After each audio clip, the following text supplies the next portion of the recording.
Y perdonaron, vamos a ver si no les cuesta. Y por otro lado, me parece que este partido va a seguir así hasta que no aparezca. Voy a recordar una frase del gran Carlos Milok.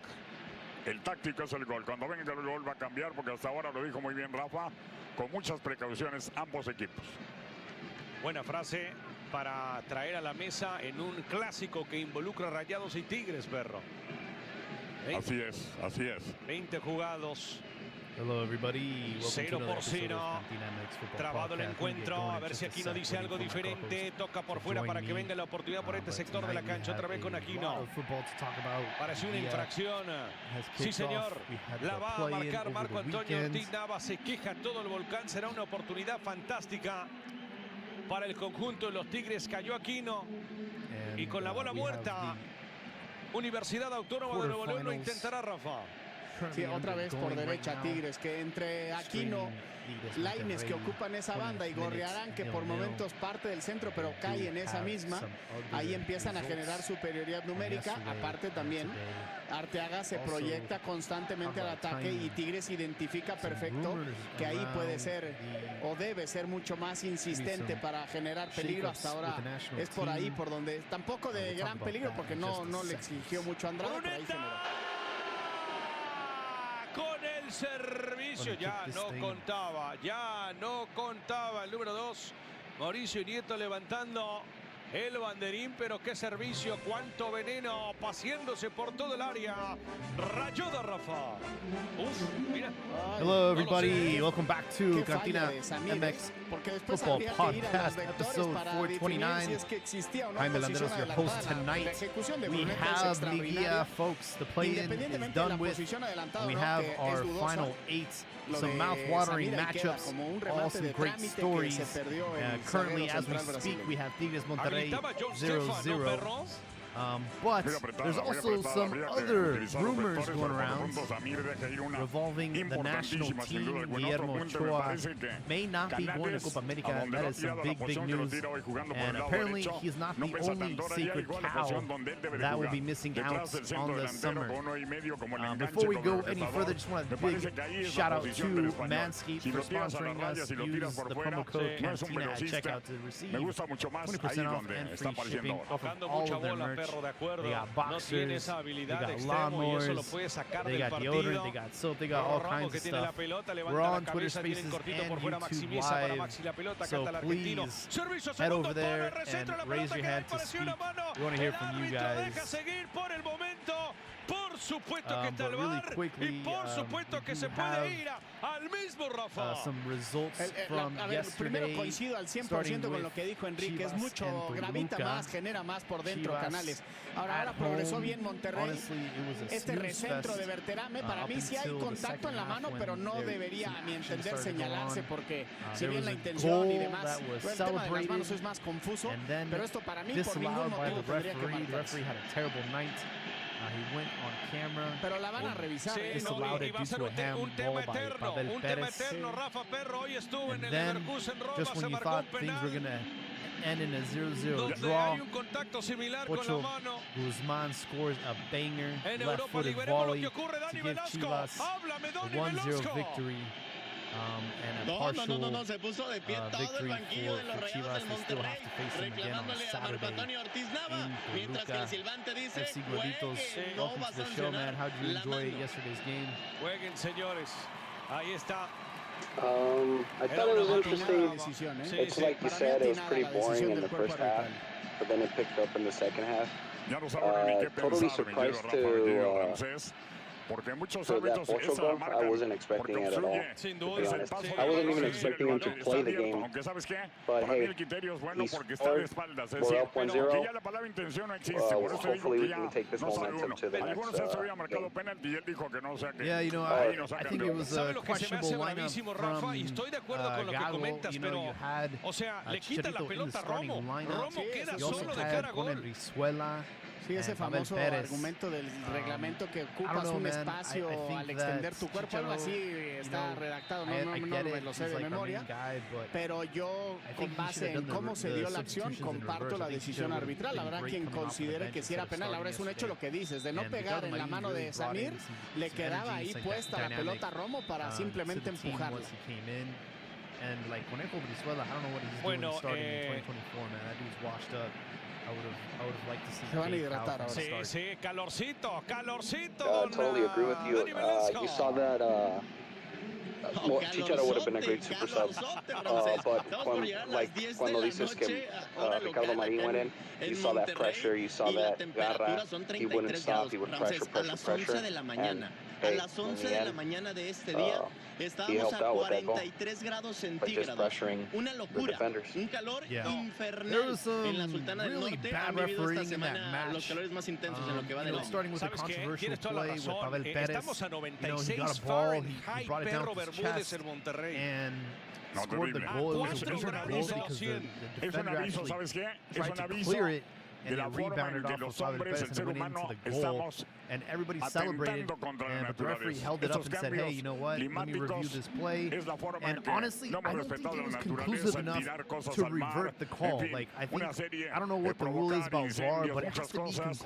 Y esto lo estamos viviendo ya y creo que cada vez más. Lamentablemente el hombre no interviene. El seguir utilizando energías que hacen daño como carbón, como petróleo, etcétera, en vez de ir directamente ya, afortunadamente aparecen los carros eléctricos, pero eso lo estamos pagando. Eso el hombre somos culpables de ello, responsables. That's totally true, and Se acercan los it's cuartos de weird final de because vuelta, there Cruz Azul was, contra Pumas y like, después on the Rayados contra first viewing, Tigres I el was like, domingo, man, 12 de they're mayo a partir de las 8 en el definitely este, gonna, 705 go to VAR y van a Pacífico decir, por hey, esto no división fue mano, but, y por dude, it tu feels DN. like an optical illusion. From all the angles that they gave us, it Marco seems Antonio like it touches, but man, Ortinava, no se for pierda some las reason, vueltas, I don't think he touched it. grandes series. It's Esta very sigue muy easy to know if apretada he y did or bueno, did lo not de los touch it with Pumas, his pues, hand. tienen su tarea Because of the pattern apuntada of para the la soccer vuelta. ball. Será There's a difícil, lot of Rafa, con el rotation, right? 0-2 que se llevaron en rotation, Ciudad like, Universitaria hace un when par you de horas. even Sí, watching aunque it por cómo on se dio el juego, television, pues terminan por salir I know con vida, immediately when a porque ball Cruz hits Azul your tuvo hand todo because para it takes a sentenciar la different turn. eliminatoria. Aún There's así like a me different parece bounce que to it. está And I resuelto. was looking No veo at cómo the Pumas pueda pattern ganarle of por tres, the pero bueno, soccer ese ball. será otro partido. In super slow mo, hablabas and de it que didn't Romo es change quien más direction le or anything. reclama, y es que That sí, was es el que clearly, tiene al lado. he Aquí brought se it va a down with his apreciar. chest, but Es it que es didn't más look el like que he está did más touch it with his cerca hand, even though he de didn't. Samir. Y aunque en esta Exactly, toma but no se alcanza todavía yeah, a the apreciar a rotation Romo, stayed the same. bien lo Dude, dijiste, I ahí estaba want puesto to para talk about this simplemente ref, bro. empujarlo. This ref does not look like a professional referee. Parece que lo sacaron de una liga Para dominguera. mí debió haber sido sancionado como penal. Está cortando esa pelota que le iba a llegar cervecera. I don't know if you guys noticed this Buena too. oportunidad queda para Dude, Canales. right away I was like, man, this guy does not look fit. Oh, we got some action Dominguero. here. Rayados scoring 1-0. Sorry, this is live. 27th minute. Keep going. Nice. No. I just want to, rant about that ref. He didn't seem professional at all. This was not a good week for referees. I'm going to come in here right now hot. Let's go. Let's hear it. And I said it last night. ¿Qué, güey? ¿Estás pendejo te haces? Sorry. Gracias. Pero también, güey, ¿estás pendejo te haces? No mames. Esa fue una mano clara. Pero, igual con lo del pinche América, ¿verdad? Dices, no, fue mano. Güey, fue la misma pinche cosa. Ayer, it was fucking clear that he got it with his chest and then it came down and it hit his hand. Like, that was fucking clear. Tú eres un pinche fanático y no te puedes quitar la camisa. Estás peor que Fernando Ceballos.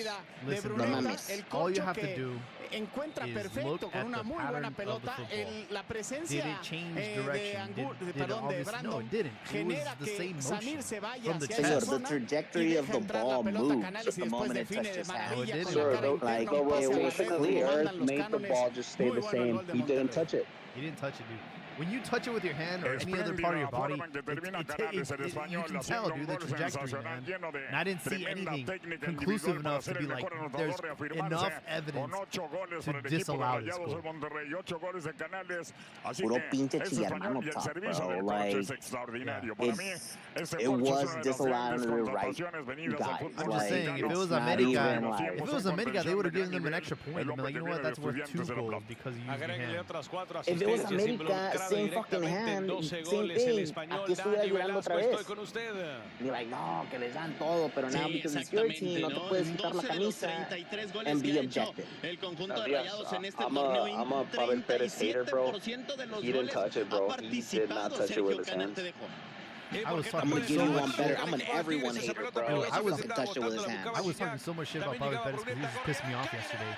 And then of course he scores that goal. I'm over here eating crow, and obviously got disallowed. But you know, he's one of those players that pisses me off because he does one too many moves. I feel like he needs to let go of the ball quicker. There was many opportunities in that game. There was one early in the match where Chicharito was wide open, bro, and this guy was over there just doing the same one-trick pony that he always does. I'm like, bro, you should have gave that ball to Chicha. He was wide open, and you can see the frustration on Chicha's face because he makes these really good runs. He's either offside or the other players just don't see the runs, bro, and it really pisses me off. I feel like needs like another guy out there that has like a head on a swivel, you know, like a Carlos Vela or someone that's really good at distributing the ball.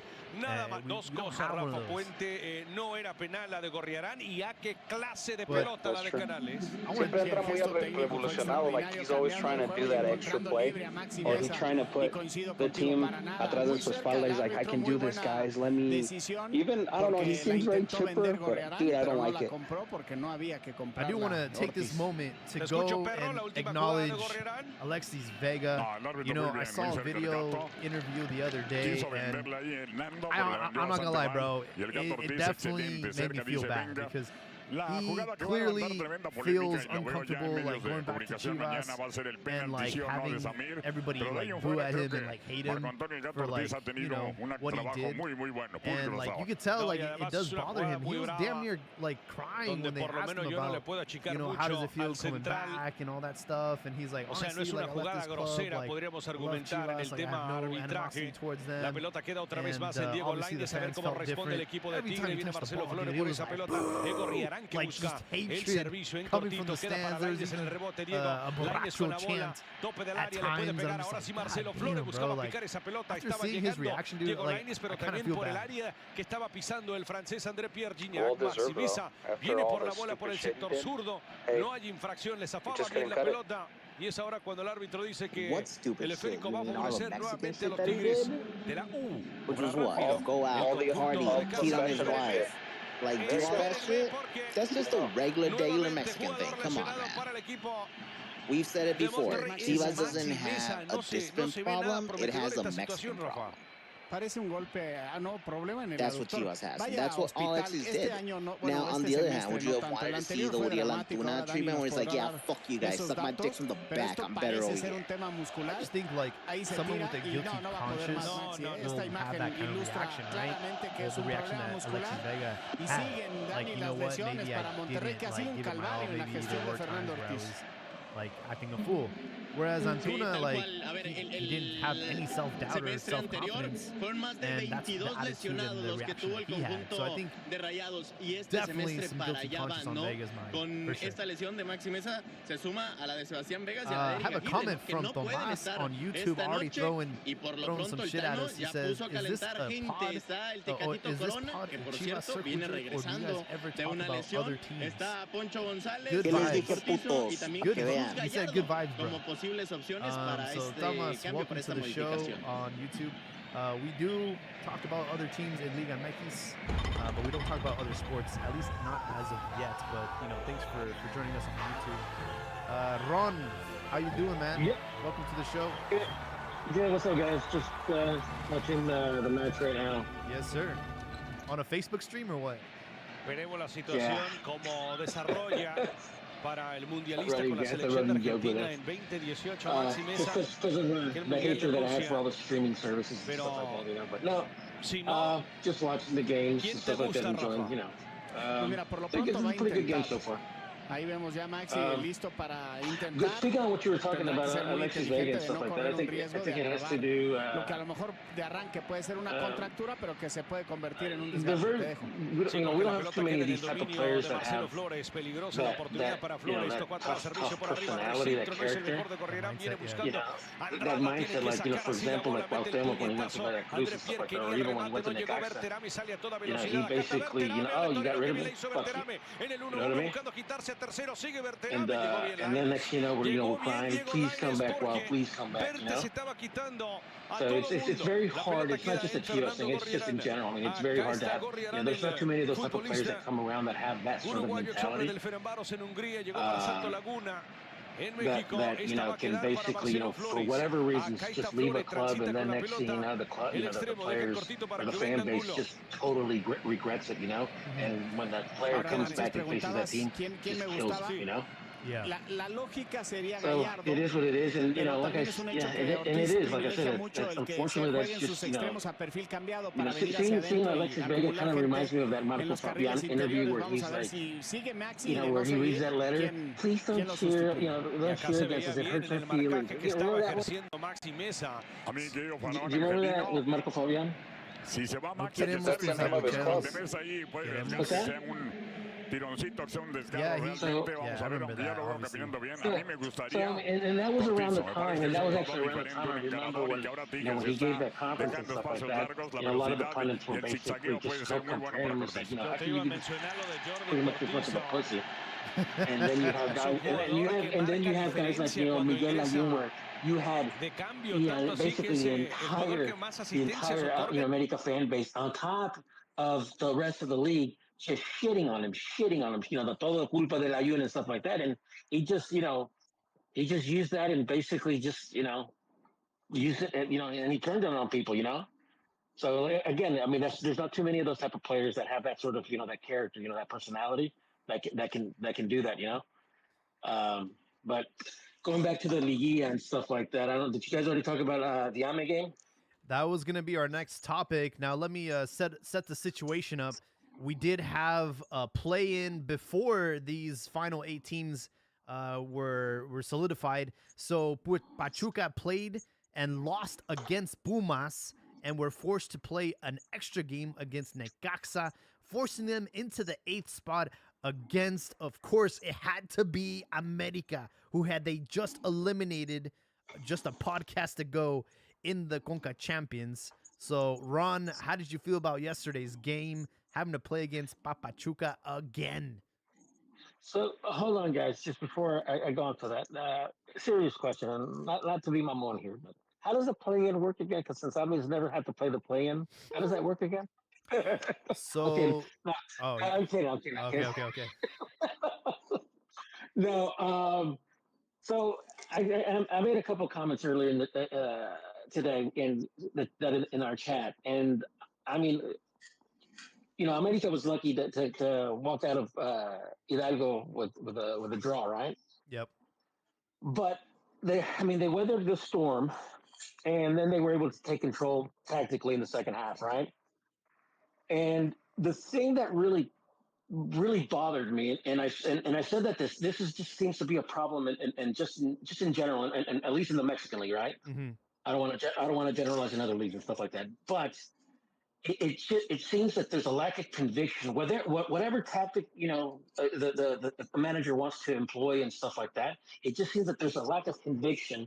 So whether you're going to be a counterattacking team, you're going to be a possession-oriented team and stuff like that, you know, and the thing about it is, you know, kudos to Almeida. And he had his team pressing really high and stuff like that, and for a long period of time, which I did think that it was going to burn them eventually.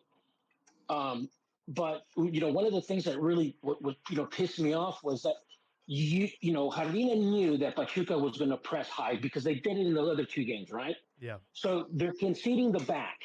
So if you have one of 2 options. You can try to beat the high press by basically, basically just, with quick passes, triangulations and stuff like that, and stuff like that. And when you do that, you're going to have a numerical advantage. The other way you're going to do that is basically the long ball.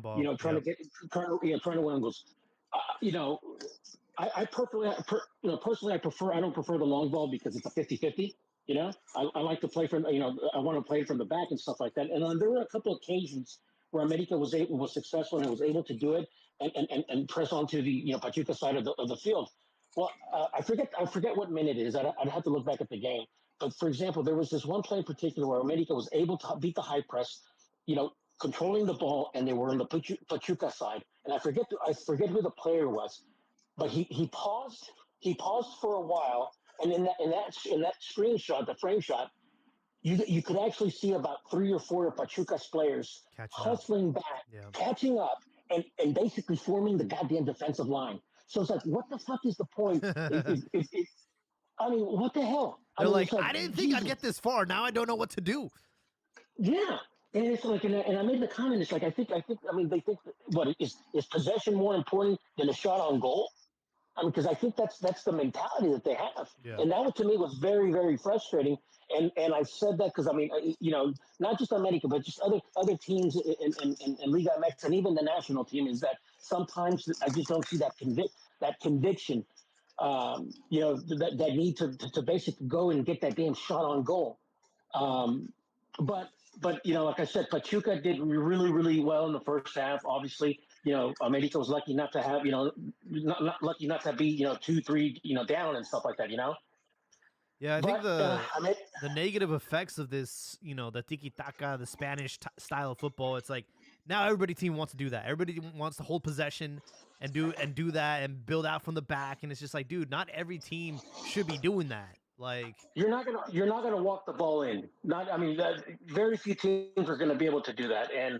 And I say you need to start going for more shots on goal, shots on target. Absolutely. But here's the thing, what Almada did with Pachuca, and I made the reference that they press for too much. You can't keep that pace. And it reminded, I don't remember which Klitschko brother, he fought basically a nobody.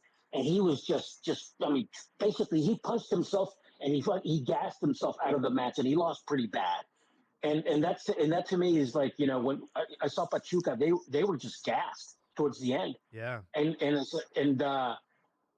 I think that, like I said, I think Pachuca should, if I'm realistic, Pachuca should have at least won, by a goal and stuff like that. But America did what the big teams are supposed to do, whether they're, even when they're off, they're on, case in point, like Real Madrid, even when they're a little off and stuff like that, they pull some miracles, they're able to pull some points, out of their ass and stuff.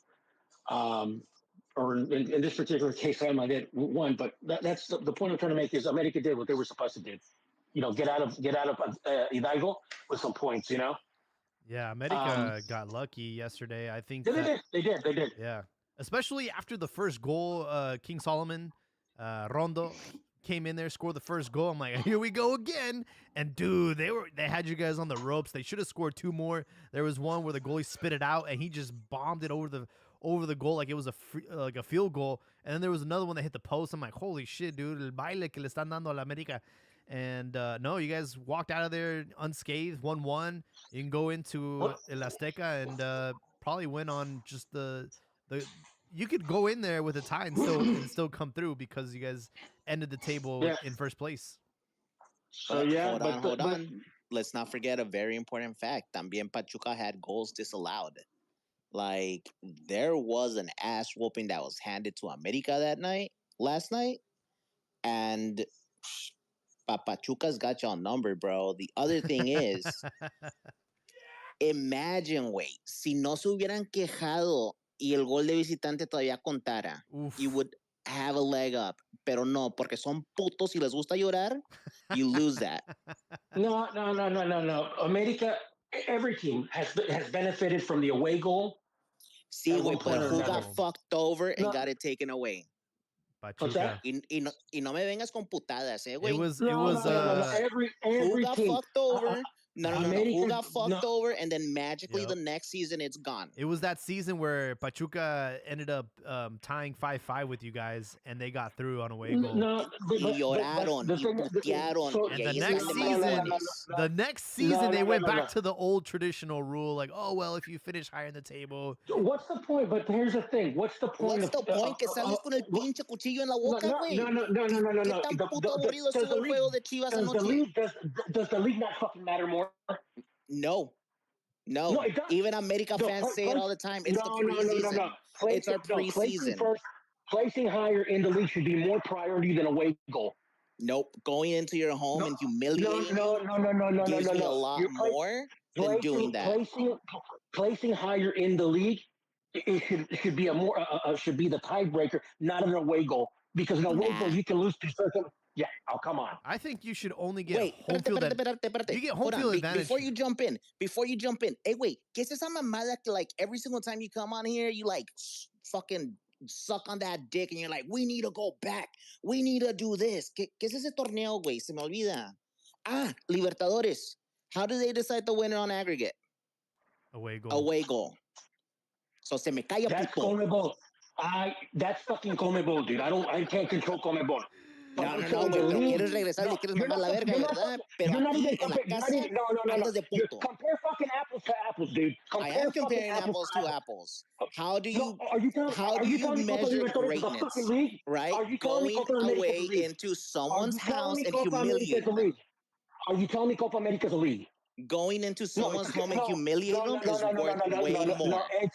No, it's a fucking tournament. Los pinches americanistas con las mismas mamadas de siempre. No. Everybody has benefited or has been fucked over by it. So don't think that this is just America. Yeah, ¿y quién lloró más? Güey, te estoy oyendo ahorita. ¿Quién lloró más? I've always been. Güey, espérate, güey, cálmate, respira y dime bien. No, I've always been straight with this. I've always placed league more important and placing higher in the league. I've always been consistent with that. Por eso vas a la América, porque estás pendejo. No. What's the point of the league then? What's the point? Entertainment. Why do we play a short season? I think the only benefit a higher seed should get is home field advantage. That's it. Even back, couple seasons back when we're talking about what, I don't know, maybe 10 years ago, I forget exactly when they did this, but when they had the groups split up, when they had 4 of the 5 groups and stuff like that, and the first seed of every group got in, and then the second seed, whatever, there were a couple times where basically like the number 8 was out of the playoffs. Because of that system, and even then, when I was consistent, saying no, it should be the top 8, and the top 4, placing top 4 should be the priority. I've always been consistent like that. I think what they should do is do what they do in Champions League, no away goal, and just go to PKs, go to overtime. Like I just hate that the game ends in a fucking draw and a team gets to go through. Like, it's a draw. Like, you guys should fight till someone dies. Like you're playing 80 minutes. What do you think going into fucking gol de visitante means? It means you have to go in there, you have to die, you have to fucking kill yourself and kill them in their own house. Fuck the away goal. Just keep playing until there's a clear winner. I just don't like a game ending in a draw. Like, it just bothers me, bro. That's the American end. I think you guys have a very, very short memory. If not, I think you guys have amnesia here. Because what the hell happened when we had the away goal? The difference is that I have blood in my veins, not dirt. No. You guys have a very short fucking term memory. Tigres just tied it up. Sorry. Linus. Okay. So the thing about it is, what used to happen, the lower seed who played, at home first would squeak by with a win, okay? And then just fucking park the bus.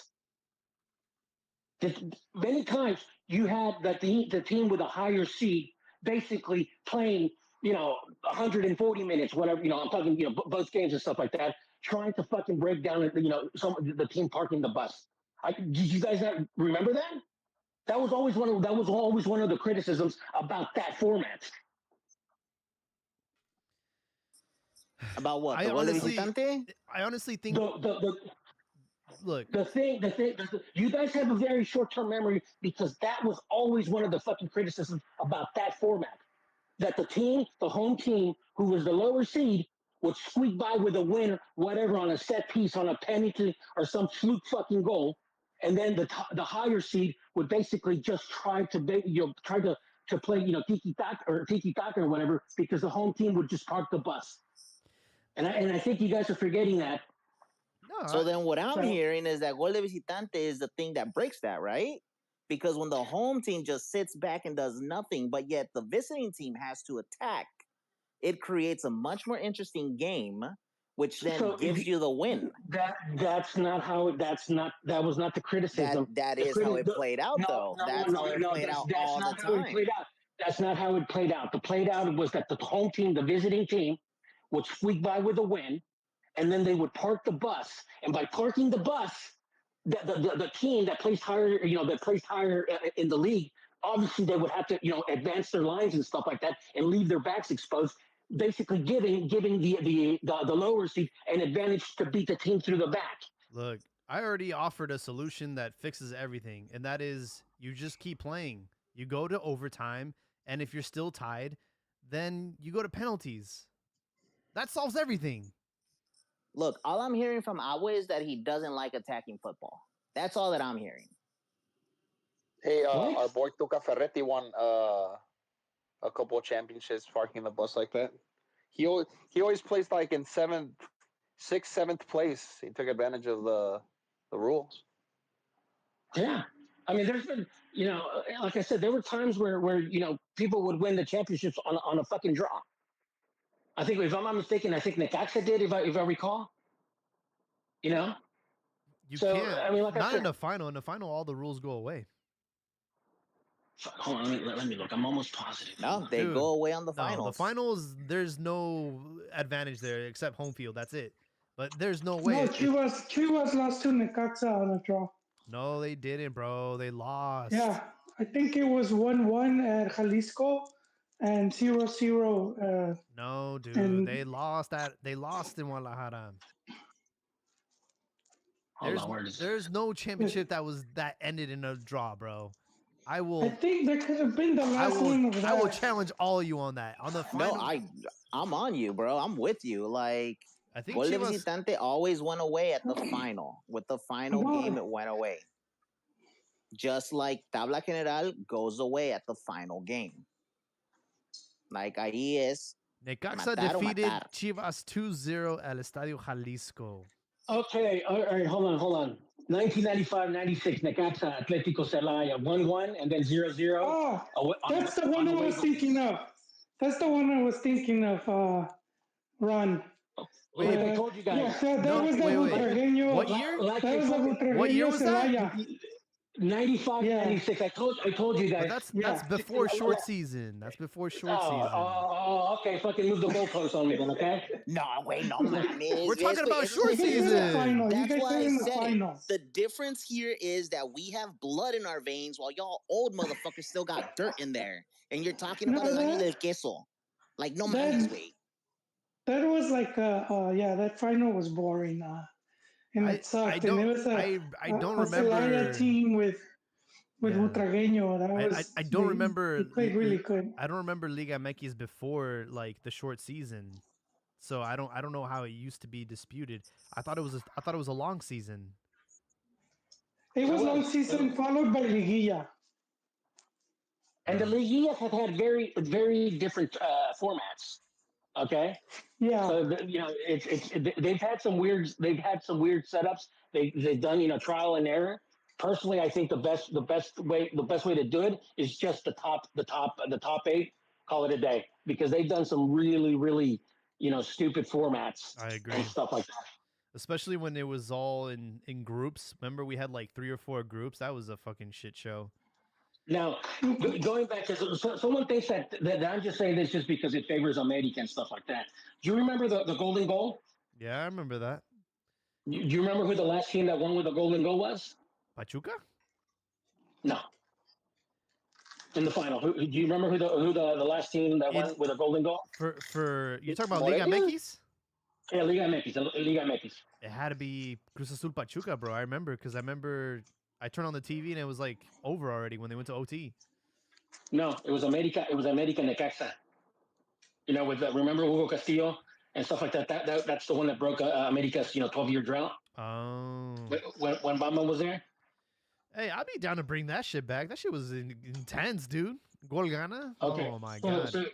So the thing is that there were two teams that had won with golden goal. You're right. One of them was Pachuca, which was their first league title, And then, if I'm not mistaken, it was also Cruz Azul, and I think that's the one with Hermosillo and what's his name, Comiso or whatever, which was also golden goal. But it's just, it's funny because people think that they favor America. When America won with golden goal, nobody had a problem with golden goal. But America won with golden goal. Oh, fuck this! We need to change that. So, like I said, America has yes, they've benefited, but they've also been screwed over by whatever fucking system it has been in place. So, but I'm a traditionalist. I place more importance in league, and I've always been consistent with that. Because at what point, if you're not going to value your own league, who will? Yeah, for sure. I don't know, man. All I heard was no one had an issue with gol de visitante until someone did. Until somebody did. Question. And we heard it first place. We heard how ardido he is about it. So no, hey, there's no lie. It's on the tapes. We've had away goals, and we've had it as a tiebreaker, and they've taken it away as a tiebreaker. So we've had it both ways. I think we should. We've had golden goal. We've had the golden goal. We've had the away goal. We've had it without the away goal, and obviously we're back. We're back with it with the away goal and stuff like that. I just want it to go the way Champions League has been going, because that is entertainment at the highest level of competition.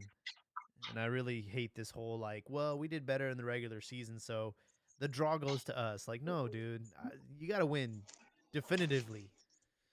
There are people, not everything is, for every great, Champions League final, there's 4 or 5 of them that are So I've heard many pundits talk about, hey, we should do something. We should do it like the Super Bowl. We should do it like the Champions League, where you get a designated city, 3-4 years in advance, and make it a fest. I don't want that. Not for Liguilla. No. So I think, like I said, I think it's the way it is. I think it's fine. Well, I'm not a big fan of the play-in. Okay, I think that's kind of like you're rewarding a little bit of mediocrity there. They just wanted to squeeze 2 more games out of the TV ratings and stuff. That's all. I know. I get that. I'm actually happy you guys bring this up because play-in is a hot piece of shit. All right. But the problem is that last year we were blessed with fucking great playing games, right? Yep. Fucking, who was it? It was Santos, and it was los otros güeyes. Fuck, I forgot. Pero Santos hizo un pinche gran trabajo, se partieron la madre, and everyone was like, no, el pinche playing, güey, está con madre. Just wait until next season. And then this season, we got some boring as fuck games where even I was watching, I was like, no mames, wait, yeah, it felt I'd rather eat this fucking lead. It felt like one of those the Friday teams, that just always play on Friday. It was just like a snooze fest. But I just think that it's so funny that in the end the top 8 made it to Liguilla, just in a different order. I do want to talk about Cruz Azul, who just whooped Pumas' ass. Sorry, Chiquis is not with us. He's been absent for quite some time. But yeah, man, Cruz Azul handled business on the road. Abdias, this is your team. How you feeling? The way I'm feeling is to come fuck with it, bitches. Let's see what happens. Because you know what? The attack, it's looking okay. We don't really have a center forward. Uriel Antuna is our striker at the moment. So, shit isn't 100. Would you say they were playing at half-mast? Porque it didn't seem like they were just going at it. Ya sé que ganaron y todo, pero no, como que no, they weren't giving it 100%.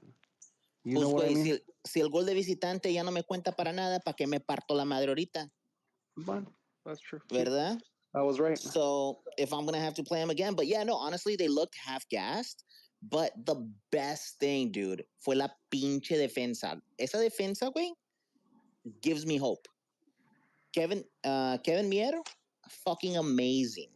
right? So, entre el portero, el Titán, Dita, pinche Nacho, todos esos cabrones que se están partiendo la madre cada pinche minuto, neta, güey, digo que se venga el pinche América.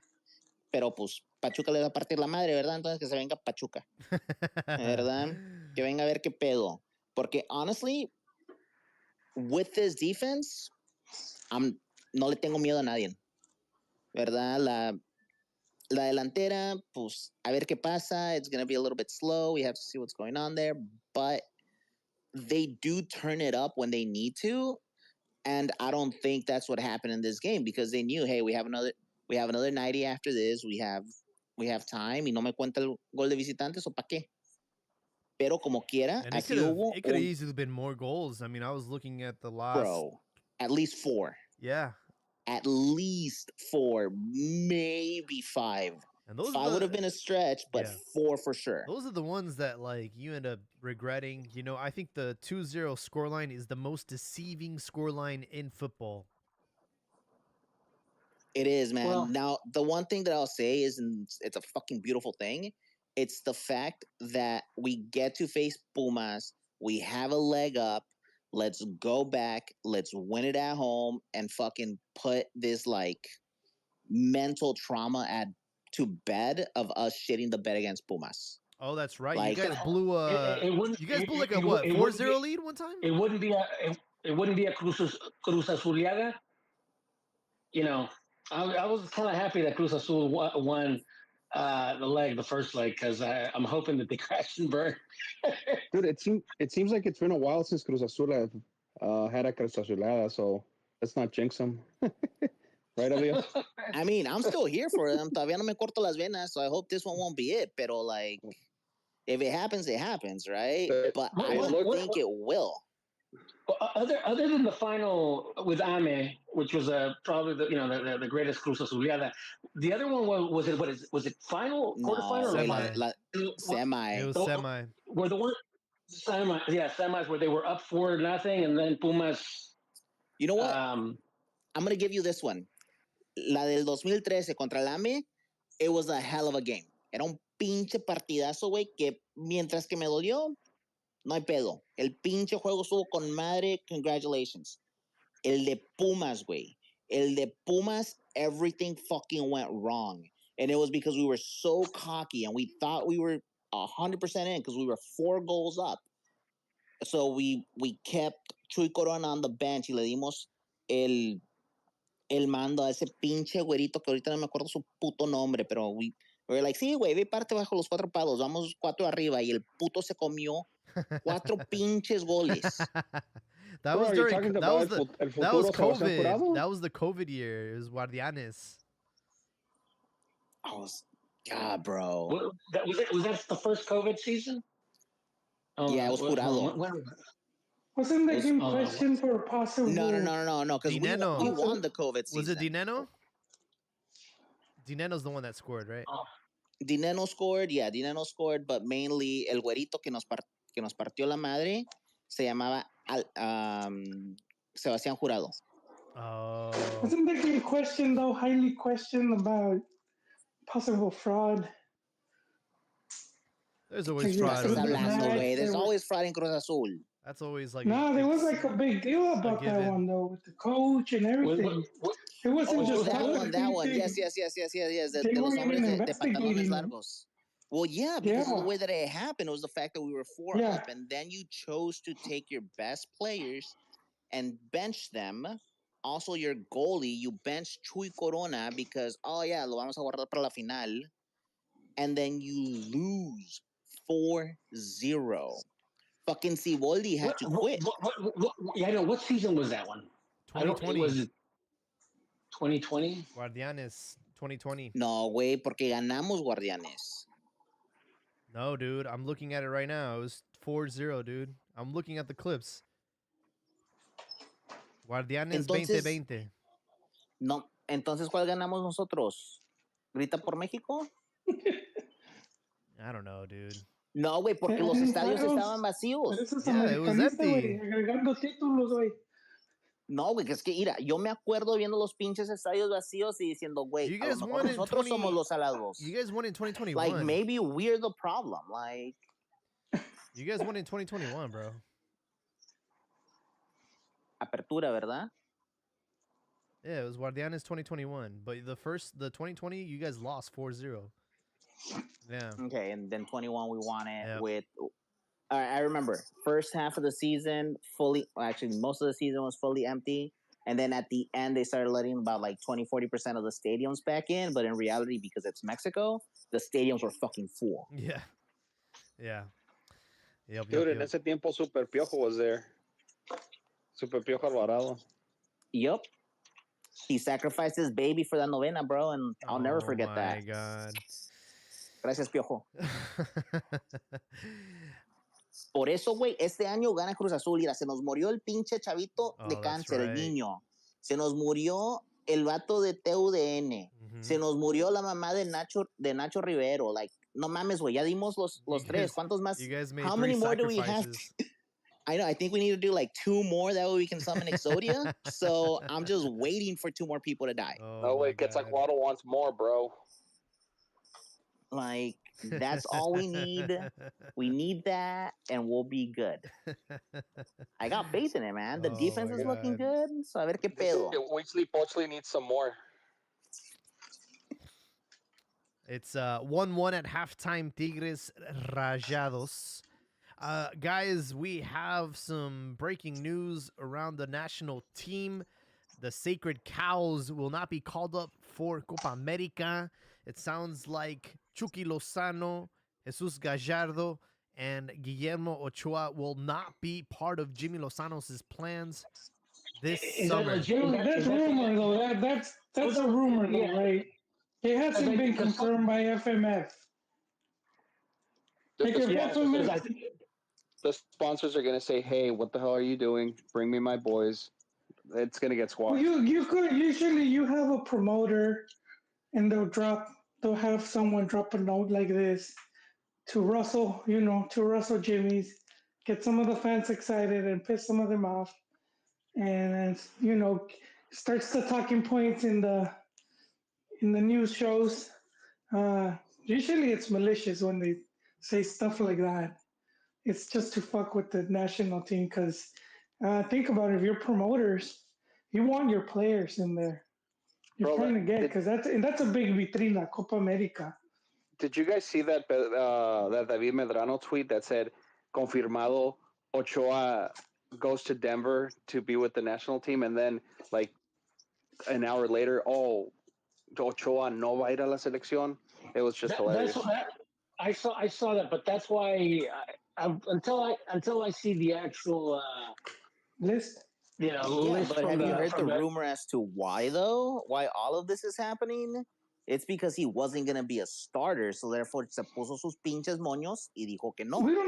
He's being a little bitch. I don't believe that. I don't believe that. That's all speculation, Dave. That's why I don't believe half. Actually, I don't believe most of the stuff that these guys say. All right, look. Here's the way I'm going to put it, right? Every now and then you hear rustlings and you start to connect the dots. It's kind of like every single time that I heard Joel doing dishes, right? I was like, puta madre, güey. Su vieja no lo quiere y no lo respeta. All right, then we were talking and he told me that he married white. So everything was confirmed and I was like, por eso no lo quieren, no lo respetan y le hacen su plato. Like, it all makes sense. Everything's a rumor until it's confirmed. So here we are. ¿Verdad? Now just wait hasta que se baje del pinche camión and it becomes official. What did I always used to tell you, Horley, back in the day about the articles? Like, if there was an article that was written in future tense or with no author, I would always discard those articles. That's the main one, no author. This rumor came from Gibran on TUDN. I know. I know with Gibran, but here's the thing with those guys. Everybody thinks that they have this, the end guy. I got my secret source, and stuff like that. And some of these guys have been so off that it's like even Gibran, even Ramos, even Faitelson and all those guys. You guys forget, you know. We were able to fool, or not us. I wasn't part of that group, but the guys over there, Big Soccer, were able to fool Faitelson with an exclusive. You remember that one? I thought it was no, it was Craterface. I don't know the guy. I just know he was one of the guys in Big Soccer that basically Craterface. Yeah, the guy from ESPN. What's the guy's name? Oh, no. There was the guy that got a blowjob on live television. No, wait, those are all the speculations. Hector Huerta, there you go. Hector Huerta, there we go. It wasn't Huerta, it was Faitelson. No, it wasn't Faitelson. It was Huerta. No, it was Faitelson, dude. They told him that they saw Hugo Sanchez and what's that the boogeyman for the promoter. The promoter? No. It was Carlos Hurtado? No. I remember now. It was that they had Hugo Sanchez and Guillermo Cañedo negotiating and playing golf in Miami. That's what it was. No, it was the promoter. What was it? I'm almost positive. But anyhow, the guy said that the promoter looked like Al Pacino, and which Al Pacino though? This guy posted screenshots though. He it was legit because he posted before the show went on air, and then the dude does he fucking fell for it. Yeah, all I know is on Twitter, dude, they're throwing names out there: Ochoa, Raúl Jiménez, Chucky Lozano, Jorge Sanchez, Gallardo. So I mean, if they are, it's a fishing expedition. They just throw something and see what sticks. Whatever bites. Well, if it was to the end, then I'll put more faith in it because they have more access to the national team. Dude, it's to the end. I don't know. But then I'll think it was more along the lines of Raúl Jiménez than Memo Ochoa. And even if it's Memo Ochoa, it doesn't mean that they're kicking him out of the national team. Sort of just giving some player a big tourney to kind of prove himself. Bro, it is to the end. It's Gibran. Like, he is the man on the inside. Now, another thing coming from other voices outside of TUDN, and this was a couple weeks back, and I even mentioned it here, was that Jimmy was given an ultimatum of like, hey, you came here, we hired you with this whole new idea of renovating the team, about bringing you new faces and doing all of this. Where are they? What are you doing? Because the work that you're showing is proving to be stagnant. And now we're getting all of these news. So therefore, yes, it seems like FMFA finally gave him an ultimatum. And even before it had been said, because everything compiles, right? Everything's a rumor until it's confirmed. Que si Jimmy perdía la Copa América, se iba a salir. Luego, güey, tráenos nuevas caras. Y ahora, este pedo. So everything builds and everything compiles. Most importantly, everything remains consistent. When does that list come out? Tomorrow?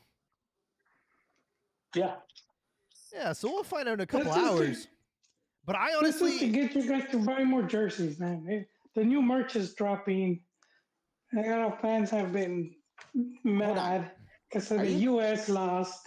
You need to light a fire under the fans' ass. We should be excited, though, because, dude, these bums have overstayed their fucking welcome.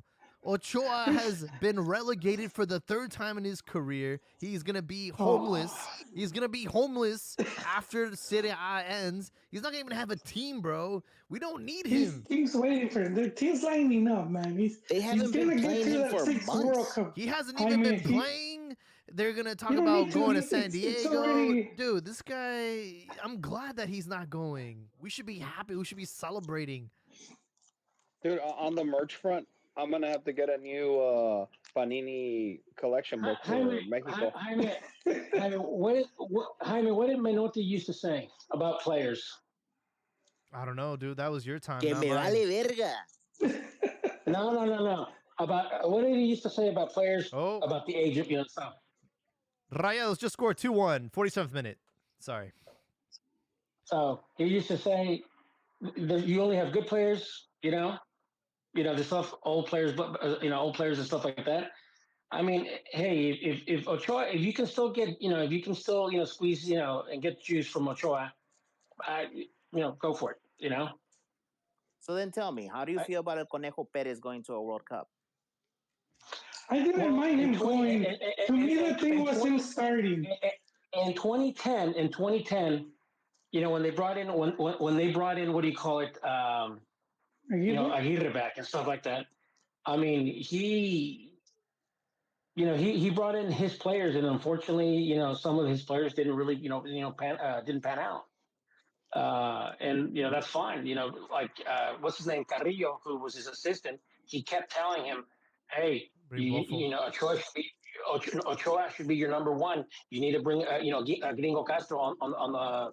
Because he was playing, he was playing well. Because you need to have him on your flank. He also, Aguirre never brought in Pardo. He didn't. For some reason, I don't think he ever liked Pardo. And so, I mean, it's at this point, it's a matter of the coaching preference. I personally, I didn't think that, I don't think Conejo was, even a top goalkeeper at that point. But Aguirre said it himself that he hadn't been, he hadn't really been watching Mexican soccer for almost nearly 8 years.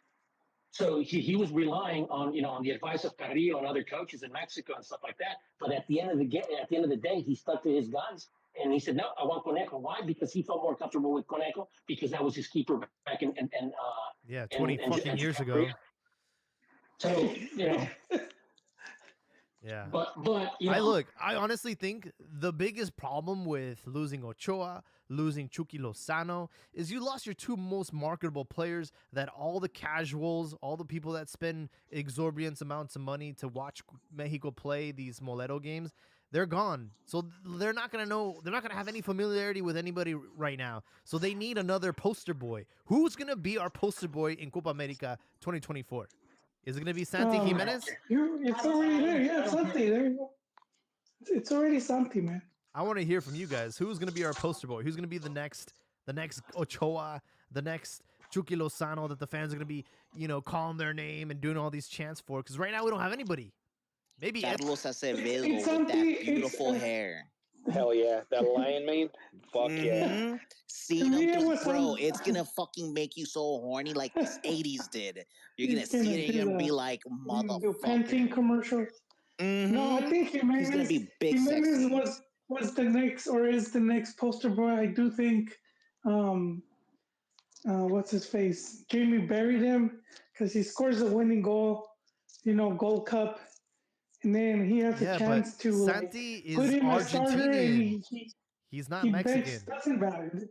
Yeah, exactly. So he's better looking than most of the people on the team.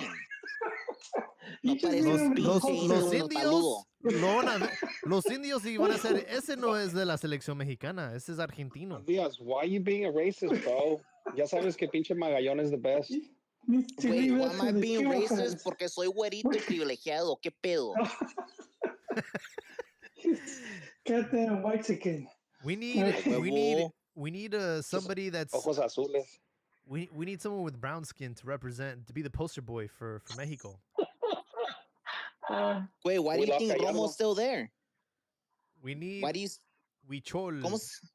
¿Quién es ese güey que tiene el pelo rosa? Siempre se me olvida, pero all I can think of is Araujo. Ándale, pinche Goku Black, pero de los indios. What do you think about Edson Alvarez? You think he's marketable? He plays in the Prem League. He's the cappy. I mean they sing his name, right? Do they? Yeah. Yeah. We need a Melvin Brown. We need a wiki. We need someone. Wiki. Pinche wiki Dios, güey, por favor. The darker the berry, the sweeter the juice, bro. We need some representation.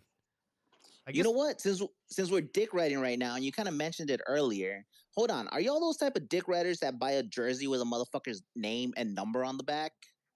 ¿Eres tan puto así? Nope. Back in the day, not anymore. Yo me espero hasta que ya esté on sale, and then I'll buy a shirt. Good for you. Good for you. Dude, honestly, I don't like buying a jersey with another man's name or number on the back. Like, I don't even put my own. I rock it as a clean, crisp tee. Like, that's it. Yeah, but there's a bunch of casuals that want that name on the back, dude, and they be selling them, and they be selling out. Sí, güey, pero esos pinches casuals bailan las piratas afuera del estadio. Nah, dude. No way. No, they go to the stands in los estadios, and then they buy the $200 shirts. And you're like, what the hell? Dude, I remember going to an actual Adidas like store in San Francisco, and I bought a Mexico jersey, and they're like, "Hey, do you want like a name on the back?" And I was like, "You guys have names?" He's like, "Yeah, like, but we sold out of all the good ones. Like, we sold out of Chicharo, we sold out of Vela." I'm like, "Are you serious?" Like, yeah, dude, it's a thing, man. Sad, bro. Pinches dick riders. I'm now excited for Copa America because I really thought that it was going to be the usual suspects, the players that keep getting called up, Ochoa, Gallardo, freaking Raul Jimenez. But if Jimmy's going to put his foot down and say, we need new blood, we need fresh players, then this is going to be a very exciting Copa America. I want Tala Rangel. He's been doing great for Chivas. I think he'd be a great backup goalkeeper. Honestly, I want Huescas to get the call up. What? After what he did today, bro. Rodrigo Huescas? Oh. I'm talking about goalkeeper, bro. Oh, we're talking about goalkeeper. I'm talking about everywhere. Bro, Huescas can do it. He is one of the leading scorers in the under 23. Like, los Juegos Panamericanos fueron ganados gracias a él. All right? So, like, put respect on his name. And if he gets a call-up, he deserves it. Like, he will ball out. I know that you guys don't watch any other team besides Chivas, pero este güey está jugando bien. Like, I watch the league. I watch everybody play. And Rodrigo Huescas is one of those, like, better underage players. What youth position? Players. He's kind of all over the place, mainly midfield. Oh, okay. Yeah, that's so with, let's just say the whole thing, the Ochoa thing is for sure. ¿Cuáles son los tres porteros que nos llevamos a Copa América? It's going to be el de América, right? Magallón. Yep. Yes, well, and then, if you're going... I don't know who's the second. Is it Toño Rodriguez? I don't know, dude. No, fuck that guy, bro. Que se lleven Acevedo and... Acevedo? Has he even been playing for Santos? I feel like... Yeah, a little bit, but he has. It hasn't been a season, though. This season hasn't been his best season. Well, he's coming back from injury. Yeah, a lot of injuries this season. Like, honestly, what I would say is bring Magallón, bring, Acevedo, and then bring in Tala as an old man in the back to just kind of give you some type of security. I think they mentioned Pumas' goalie. The fact that we're having a hard time naming keepers is kind of indicative of the situation that Mexico is in producing players, because absolutely 10, 15 years ago, dude, you had so many good keepers to choose from, you know? You had Cabuto, Muñoz, Rios. Going back, even going back in the 90s, dude, you just had a lot of solid, Mexican keepers, and it's shameful that, rather than we're criticizing Ochoa for being consistent, but yet, what about the guys that are supposed to take his position? Guys that are supposed to be. Did you not hear ¿cómo se llama? La Volpe saying, yo quería llevarme a Corona. Yeah, I've heard. Pero me forzaron a llevarme al otro güey. Like, that's where that is. Here's the thing, though. Right? And plus, how consistent has he been? He's relegated 3 teams. He had to come back to Mexico. And now there's talks about him going to the MLS. So what's then here's the thing. People don't get to say, you know what? You need to lose your comfort in Mexico and stuff like that, and go to Europe and be uncomfortable. I mean, no, I can say it. I can just say you don't get the fucking right to relegate 3 teams and still be on the national team. Like, you just don't. That's not a rite of passage. No. But he's a goalkeeper. He's not a goal scorer. I mean, well, that's actually one of the things that always, bothered me is how we made Ochoa, we made Osvaldo Sanchez into like the star. Your goalie should never be the star. I don't care if you have Buffon or Neuer or Oliver Kahn or whatever. When your goalkeeper is the star of the team, that's a problem. At least that's how I see it. I mean, don't get me wrong. You want to have a guy like Oliver Kahn, like Iker Casillas, even like Ochoa and stuff like that. You want to have a good keeper, but they shouldn't be the one selling all the jerseys, and they shouldn't be, the star of the team. If your goalkeeper is the star of the team, there's a problem. I mean, hold on. You have a problem with them or keepers being captains then? I mean, a lot of teams have different, there's a lot of teams that have multiple captains. That's very common. You have the captain, you have the vice captain and stuff like that. Yeah. So, I mean, I don't see the problem. I don't see a problem with any positional player being the captain because any positional player can be, can have that leadership quality,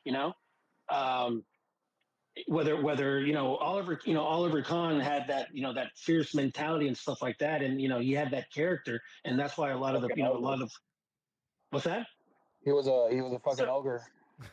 So, I mean, here's the thing. I don't have a problem with the keeper being the captain, but the thing about it is he shouldn't be the star of the team, because he's not the one scoring goals. Now they can save your ass, and they're supposed to, And I've always been of the belief that if you're on a team, a very, very good team that's always attacking, your keeper is going to see should be seeing a lot more shots on targets because they're going to be caught off guard because their lines are up in advance. But again, like I said, I really see the criticism with Ochoa as just misplaced. We shouldn't be criticizing a player that's been consistent for X amount of years and different generations. And I get it, like for example, you brought up Corona and stuff like that. I think he's a wonderful keeper. I really do. No knock to him on that, but I think he's made a lot of poor choices off the field and even some on the field. Disciplinary issues for sure. He's got a hot head. What? Exactly. Fuck you guys, bro. That's what makes him. He headbutted somebody. Yes, he had to get hit. Learn a fucking lesson. He's even admitted to it, so it's not me saying it. Dude. He has it. He's manned up to that. He's made some poor decisions on and off the field, and it cost him. You know what? I mean, I don't even care, man. My Chuy Corona will go up to you and fuck you up. That's the Chuy Corona that I'll always remember. That's the Chuy Corona that I always wanted in Cruz Azul. I mean, eran los putazos que siempre quería y siempre había. How can you talk with a dick in your mouth, sir? No, question. Do you think this is a problem? Do you think Piojo? Do you think Piojo Herrera regrets the way he reacted in that World Cup qualifying game against Honduras, or was it El Salvador, where he lost his head? That cost him his World Cup. That cost him the '94 World Cup. Oh, where he fought somebody and got bricks? Honduras, he got a red card for doing a bad tackle. Wasn't it Jamaica where he got bricks and shit? Yes, that was the Jamaica one. No. That was the Toros Nesa one. Toros Nesa fight for the friendly. No, but the thing about it is, he was, he wasn't the most gifted player, Miguel Herrera. It's on the Panini book, though.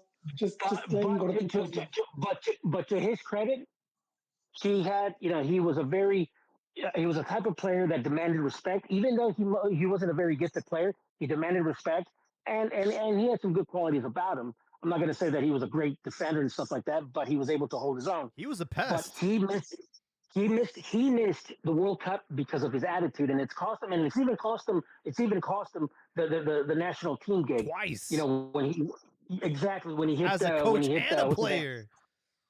So, but the point is, you know, that's on Chuy Corona. That's not, you know, on Corona, or I'm sorry, Ochoa, because he was a Televisa boy. No, that was his own doing for being stupid. You know, part of being a professional is acting like a professional, speaking like a professional, dressing like a professional, and getting relegated 3 times as a professional. I hear you, bro. Getting benched by a Nigerian when you went to Spain. You guys make it seem though the teams were relegated because he messed up as a goalkeeper. I mean, he not did, because the team was booty. No, he's still highly regarded. Look, if he goes back to any of those teams. There's the club career Ochoa, and then there's the national team Ochoa, and those are 2 different Ochoas. What I will tell you, Joshua, it was so highlight reel. So look, what I will tell you is, for the summer last year, we took Jose Antonio Rodriguez, we took Guillermo Ochoa, and we took Malagon. So those are the 3 goalies that we took last year, and it will probably be the same this year, except someone's going to replace Ochoa, but we don't know who. Now, espérate, porque todavía no dejo de tirar chingazos. What about Talavera? Tell me, what's the story as to why Ochoa always got picked over Talavera? Because Talavera was balling the fuck out. Talavera, y no hizo las pendejadas que Chuy, ¿verdad? No tenía sus mismos huevos. Talavera developed late. He was a late bloomer. For a while, his claim to fame was blocking Cuauhtemoc Blanco goal kick in a Clásico. That was that's really what elevated him. And that was the same game he made that stupid ass error, right? Well, I mean, yeah, but the thing about it is Talavera was a very, very late bloomer. Talavera was a very late bloomer, and that kind of hurt him on that, you know? I feel like he didn't get a start until he was like in his 30s, bro. Like, he was already like pretty old. But I will say he was better in the air than Ochoa was. If there's one really injustice in terms of goalkeeping, it's not Chuy, it's not Talavera, it's not Cabuto, it's Adolfo Rios. That's really been the only tragedy in terms of a goalkeeper, because he was sharp, dude. He was sharp. Nah, El Brody's better. No, dude, no. He wasn't by that point, not by 98. Go look at that Copa America 97, Brazil versus Mexico. And Rios was just on it, Back dude. when the games were in black and white, dude. Bro, he's taking on Romario and Ronaldo, dude. Phenomenal Ronaldo, dude. No, Rios. That's something to watch. Rios embodies what it means to be a professional football player, soccer player. The guy. My complete respect to him. He took very good care of his body and his physical attributes and stuff like that. But he was just a professional. He was always he was just a hard worker. And like I said, Ron, I tell you something that triggered me about Rios. That La Puente leaves him out of the World Cup, and then he gets to have him at America, and they win the league. yeah. I was so mad, dude. I think his problem was he just grew up in the wrong generation where we had a plethora of goalkeepers. But I think him coming up now, dude, he'd probably be undisputed, but that's just what it is. There is also like sponsorships. I know Brody had Pepsi. He had a couple big deals. Nike. And I wouldn't be surprised if that he was played more a big marketable, role in dude. him. El Brody, dude, he had the freaking dope ass jerseys, and he was a short guy, dude. He was the guy, man. I don't know how to do. It's like with Ochoa right now. He's just the marketing. He's got the hair. And when Ochoa came up, like he was playing good, and he was just like extremely popular. So I really doubt Talavera was going to beat him out for it. I think overall, Adolfo Rios was a better keeper than Campos. Oh yeah, sometimes, but the thing sometimes you just, the manager has his own preferences, and hey, it is what it is. But Campos also offered more because he was good with his feet, and he would get subbed in as a striker at times. He was just a more versatile, dynamic player and a goalkeeper. We're not. When you have a goalkeeper, you want a goalkeeper. Yeah, I mean, I really don't care if your goalkeeper basically, runs and tries to join in, on the attack. And in terms of goalkeeping ability, I still say that Rios was a far better goalkeeper. I think he was the best goalkeeper of his generation. And going back to Ochoa is really the one that made Rios retire. A lot of people forget that Rios was having Rios was, I think, if I'm not mistaken, he had some like a stomach virus that he was out, I think a couple of weeks. And, boom, Ochoa, debuted against Monterrey, had a phenomenal game. And we're like thinking, shit, who the hell is this kid? And he just kept playing. And next thing you know,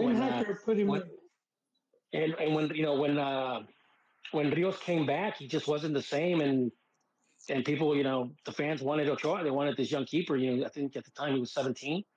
I mean, I still have pictures of Ochoa. In fact, I need to find them, but I have pictures of Ochoa. Who's the keeper they brought in to try to replace Ochoa? Some Argentine guy? Saja, Masaja. Sala or Saja. That was when Oscar Ruggeri was there. Yeah, bro. What a dumbass move, man. Yeah. But yeah, so I mean, they brought in Ruggeri brought in that guy, but he had what do you call it, Ochoa and Rios. Basically, he knew that he was going to get the position back, so he pretty much retired shortly thereof.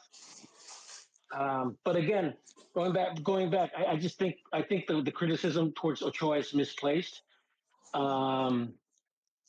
Whether he's a starter or not, I don't know. But should he be part of the Copa America delegation? Yes. Should he go to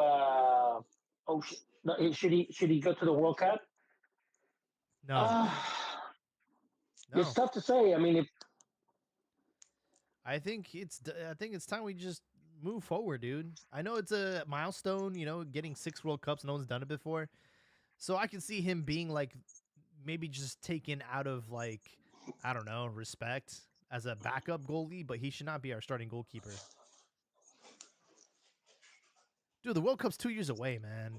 Do we really want his old ass in the I don't mind.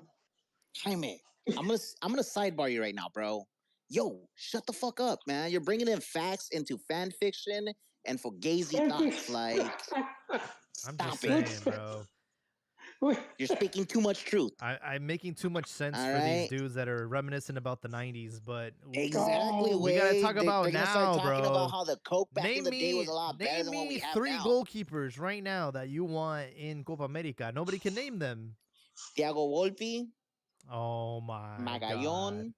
God. Güey, no es mi culpa que haya un chingos de extranjeros en la liga. Is he eligible? Didn't he said he wouldn't, like, he's... Oh, no, he said it, wait, but like, hey, you're asking me who I want, and I'm telling you, it's not my fault that my league is filled with foreigners, and we don't develop anymore, because just about every single goalie in all of our teams no son mexicanos. Son no mames, güey. De que lo seguimos importando, ese es otro pedo. So, ahorita, ¿quién tenemos? Thiago Volpi, que está con madre. And who's eligible, right? So give me Volpi, give me Magallón, y dame Acevedo. No, Acevedo's trash, dude. Volpi already said that he wasn't going to play for Mexico. I know, but bro, you're talking about El Año del Queso. I can talk about a fucking dream, right? Like, who are we going to get? Look, this is kind of as good as it gets. I'm going to say it because who else do you have? Give me your 3. I think Malagón's fine. And I think that Chivas' goalie deserves a shot. He's been doing really, really good. Chivas have some of the... Huh? Wale? I was like, wait, who? I forgot about that guy. No, man, Tala Rangel, he's been great, and he's young, and he plays for Chivas, and he's kept a lot Has he been in the Jaime? Has he been the goalkeeper? Was it the last 6 games? Yeah, he Or bodied 7 games? he bodied Huacho Jimenez, so he took Because that it's spot. like what 2 goals in the last like 6 games, I think. Yeah, dude, he's had a lot of clean sheets, and I think he deserves to go. And then as far as the third goalkeeper, it could be one of the youngins from either Pumas or Pachuca. They have some Mexicans playing in the as goalkeeper. I can't tell you their names, but I know that they're young. Because I don't want Toño Rodriguez going, dude. That's another old head I don't want.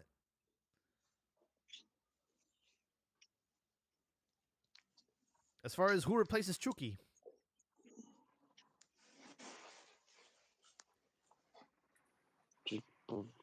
I'm telling you, bro. I think Huescas could do it.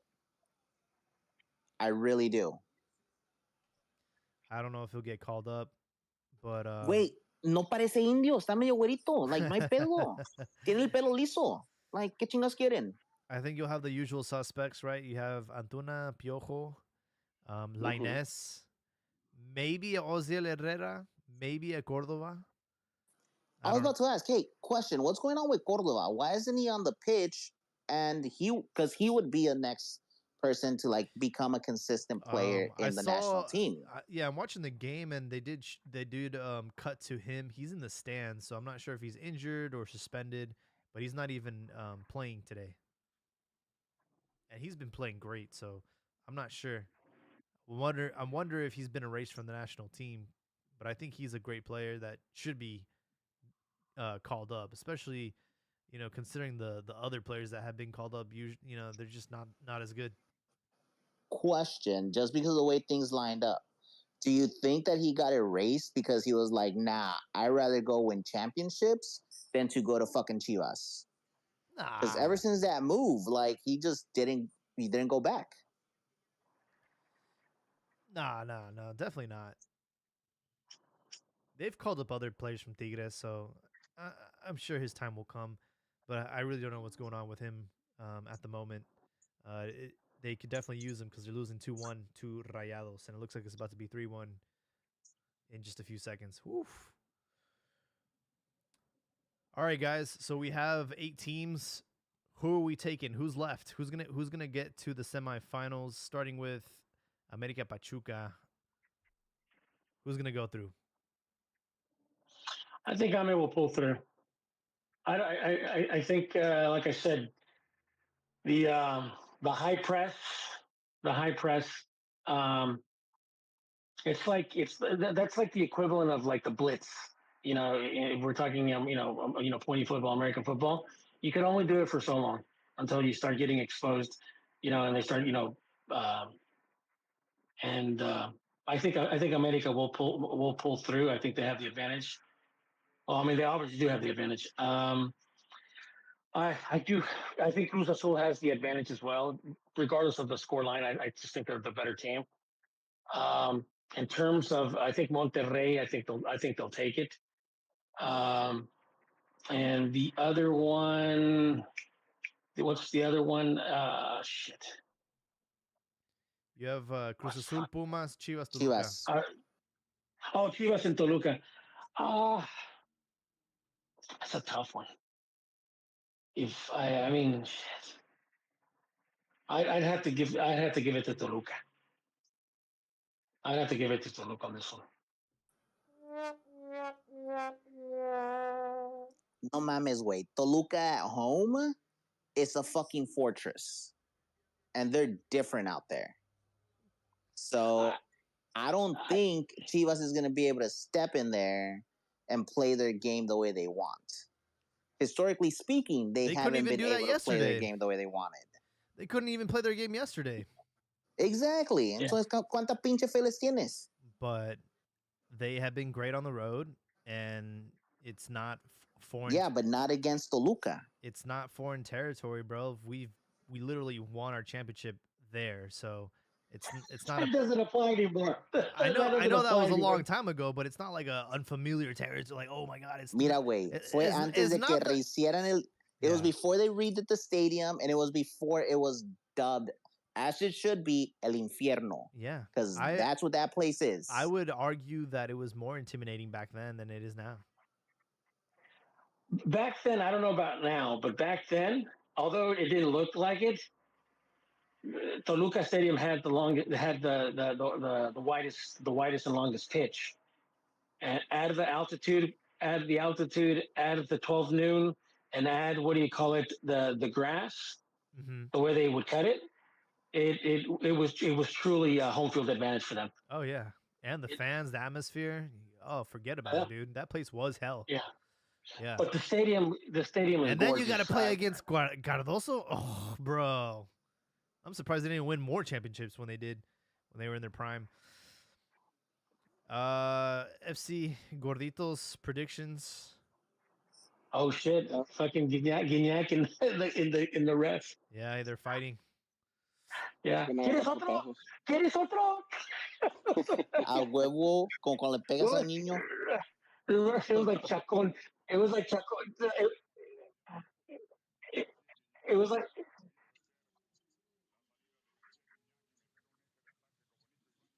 Yeah. Gorditos.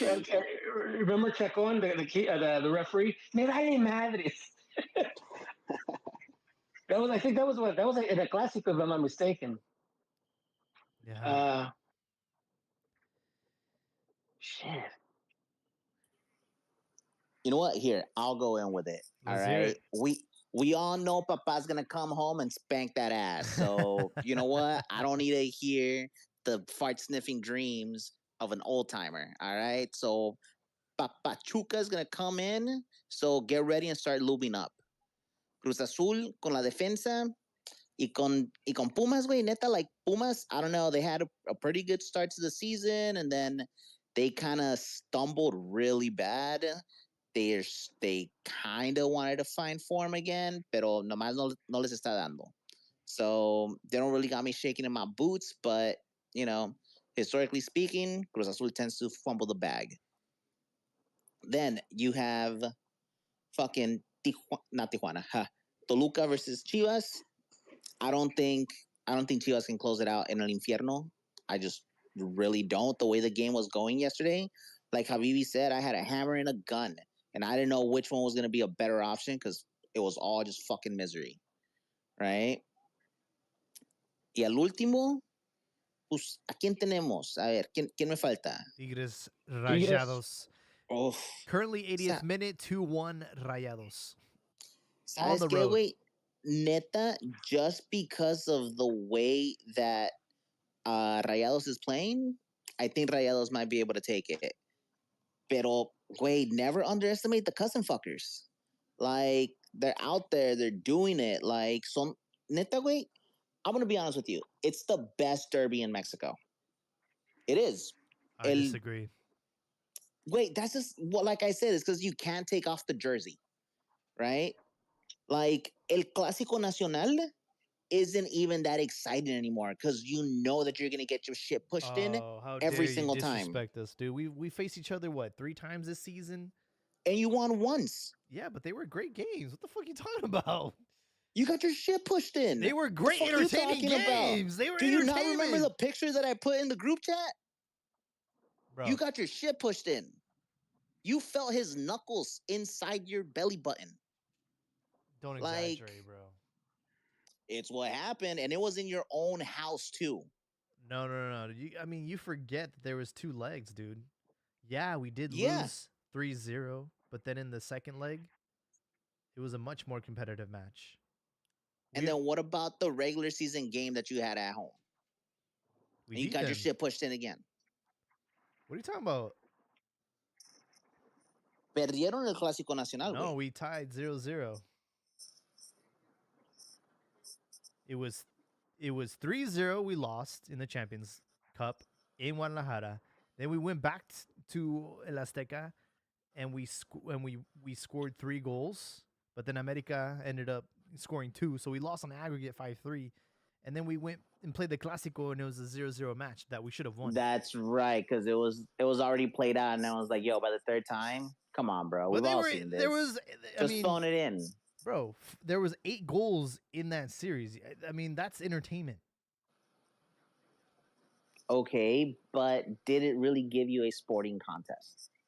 It was a great. Like, what are you talking about? It was a great series. You had one out of the past 10 years? Nah, don't exaggerate, dude. We've had victories against America. We eliminated Clásicos nacionales are only a thing because of the media. We eliminated them from Liguilla, bro. Did you not forget? Did you forget? No. That's Liguilla. That's not a regular Clásico Nacional. Regular season, I don't know. I have to go back and look at the stats. El Clásico Nacional ya no es lo mismo, güey.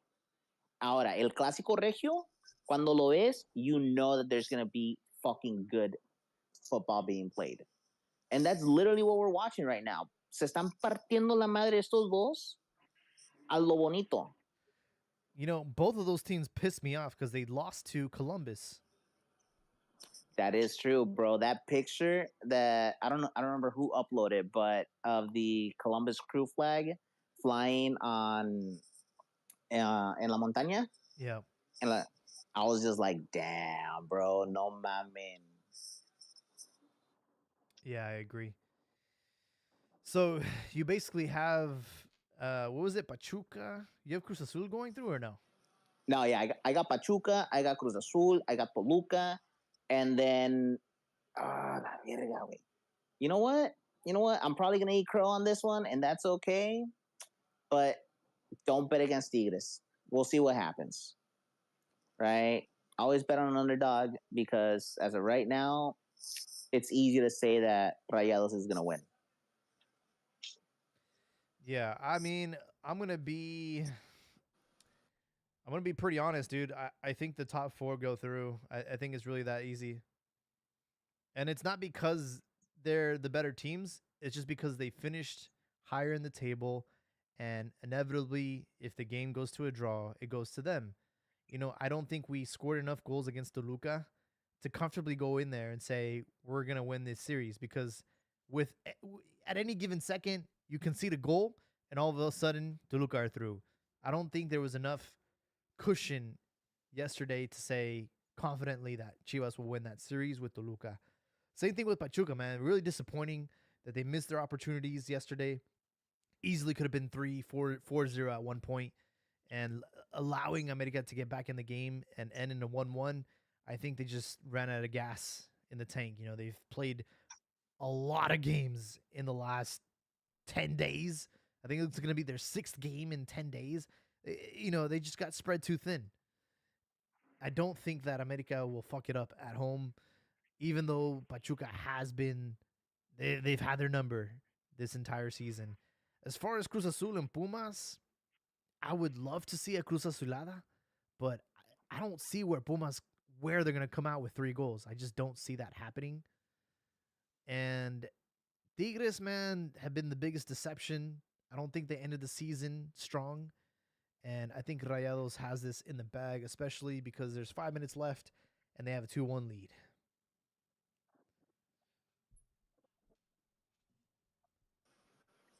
That's it, man. But let's not forget, we got a whole another 90 to go. We do have a whole 90 to go. And if there's something I learned from Champions League this week is it's not over till it's over, man. You know what?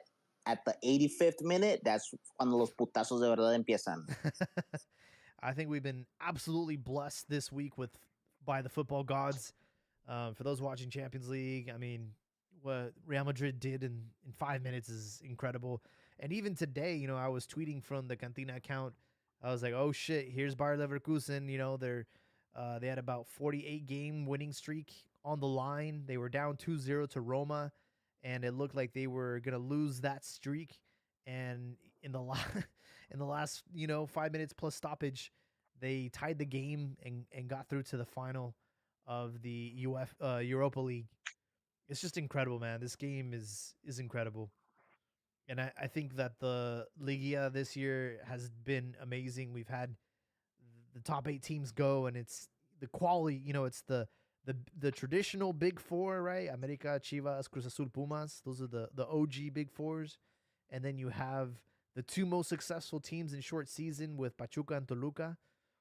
And then you have the new money, the new kids with Monterrey and Tigres. So I think it's been a great combination, a great matchup between all of these eight teams. And I honestly can't tell you who's going to win the championship. It could be anybody. I don't see a clear favorite.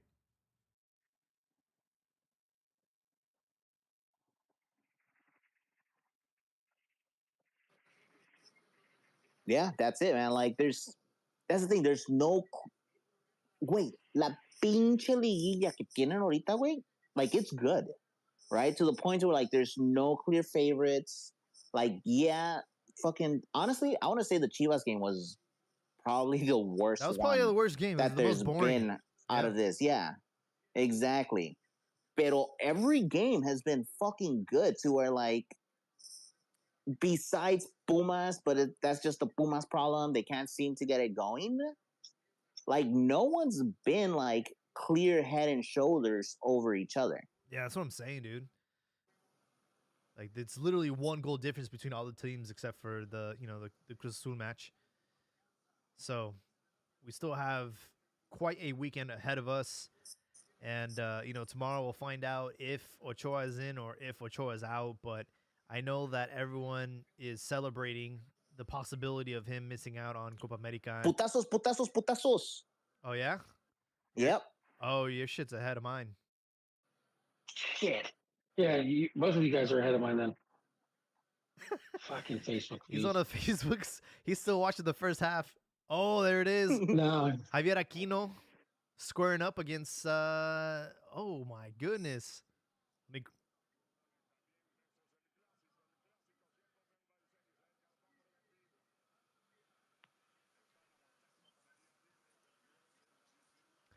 Pelear con Gallardo y hay amonestación para Aquino. Son los dos amonestados, Aguirre y Aquino. Confírmalo, Dani Velasco. So there it is, some late night drama in the Tigres Monterrey match. 89th minute, 2-1 to Rayados. They did have a water break, so it must be really hot out there.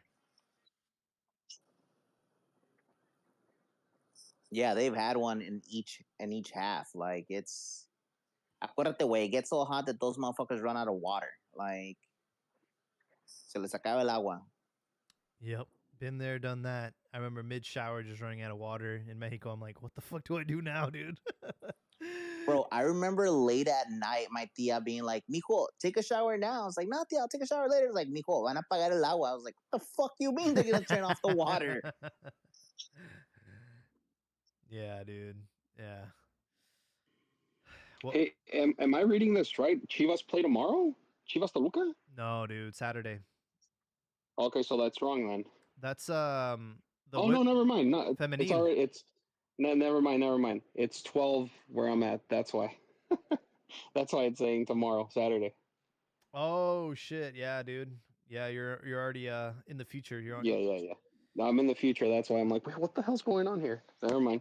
Yeah, Saturday we have America Pachuca kicking off at 5 because they aren't the main event, and then finish Saturday Futbolero with Toluca Chivas at 7 p.m. and then Cruz Azul Pumas on Sunday at 6, and then Monterrey Tigres at 8 p.m. You know, I got a bone to pick with Liga MX. They have been catering these schedules to the American audience. I miss those games early in, like, I feel especially for, like, a game in El Azteca, dude, you want to do that at fucking noon, bro.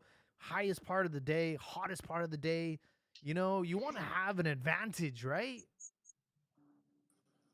Bro, you do know that it's the players themselves complaining about that schedule, right?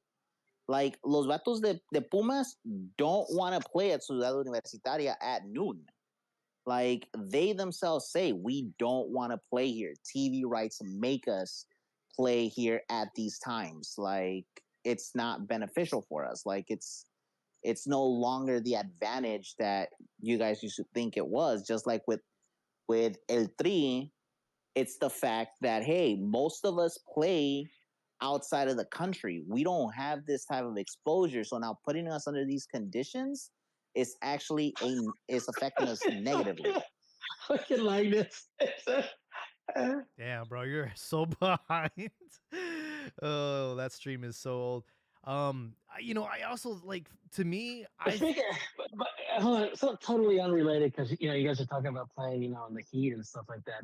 But if you want a team with more güeritos, you probably want to play at nights because güeritos don't really do well in the sun. I just think of like growing up and watching Toluca play, at 10 a.m. Yeah. And it's just like, it was just, intimidating and hot and sweaty. And now, if I'm not mistaken, if memory serves me, I think Santos, the old Santos Stadium, the Corona Stadium, didn't have lights. And Nemesio, yes, I don't think they had lights. They didn't have lights until the Copa Libertadores, until they were forced to get it because of the Copa Libertadores, if I'm not mistaken. But yeah. I remember those matches. I mean, the high noon, But you're right. I mean, I think a lot of the players don't want to play, in that heat, in that humidity. They want the night. Personally, I like as a spectator, as a neutral, I prefer the night games because obviously you want to. I just think I think with the players, not, getting tired as easily and stuff like that. I think it's a better product, but yeah, I mean those were some really, really tough matches, especially in Torreon and Toluca and stuff like that. And Chiapas. And I remember Puma, Chiapas, yeah, dude. Yeah, and then Atlas would look good because they will play at night. What's that? So you had all these day games. Well, back then you had all these day games, and it was like slower because of the heat. But then you would have the Atlas games at night, and they looked even better than they actually were. Yeah, you're right. They were really faster games, and they just looked more impressive. I think that's what it was too. It was like a night game was like a treat. It's like, oh, there's a game at night. It was something to look forward to. Like I got to watch all this soccer in the throughout the entire day, but then there's one more at night. Now all the games are at night. You're like, it's not that special. It was also like watching wrestling on Sundays, but then you would have the Saturday night main event every other Saturday. Espérate, ¿de qué chingas estás quejando? You live on the West Coast. You're 3 hours behind. It's fucking 1 o'clock in the morning right now for me, and I'm watching this fucking game. That sucks for you, man. ¿Qué puta estás hablando? Like, it's still early for you if you want early games. Jaime Joel, aren't you in LA? Oh, me? Yeah. Yeah, I'm not complaining though. No, I know. I'm just saying. Wait, no mames. You guys get early games. Like your games start at what? At fucking 5 o'clock. Yep. Versus mine are starting at 8, 9 o'clock. Yeah, dude. Damn, dude. That's your decision of living on the shittier coast. Hey. You know what? Here's the difference. I can get pretty close to blackout drunk and not feel like an alcoholic because the sun is already down. Like, it's socially acceptable for me to do this. There's a trade-off. Yeah, I don't know about that, Chief. What I do know is that this Monterrey game is coming to an end, and so is tonight's episode. You guys have any closing thoughts before we wrap this up? You know what? I got one. Si la América no hubiera sido puto, all of this would have been more exciting because let's take a look at this. Monterrey went into Tigres' home and pushed their shit in 2-1. So as of right now, they would have an advantage with the away goal. Same thing happening with América. Same thing happening with Cruz Azul. So therefore, it would have given us a lot more excitement going in, knowing that teams are forced to go in to kill. Yes. Or you would just have a team parking the bus. Amnesia. You have selective amnesia. Yeah. you forget the criticisms of that format. Yeah. A lot of games would be boring. What's that? No, I said I'm agreeing with you. A lot of the matches would be You're telling me dull. Cruz Azul won't just park the bus for 90 minutes because they have a 2-goal lead? What do you think Chivas? Not with the coach that we have. What do you think Chivas is going to do? What do you think Chivas is going to do in Toluca? Pues güey, de equipo chico no me hables, like I don't know, right? Pero con mi entrenador, ese güey va por todo.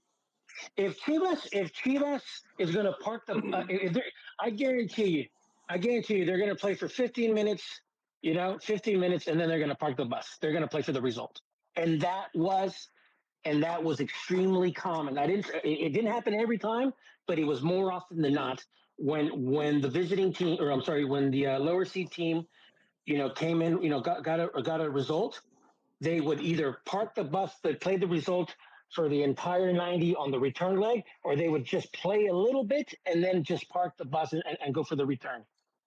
I'm just saying I think you see that with rose-colored glasses, because that was always one of the criticisms of that format. It might have been, but bro, it led to a lot more exciting games. Like one team parked and the other team constantly attacked.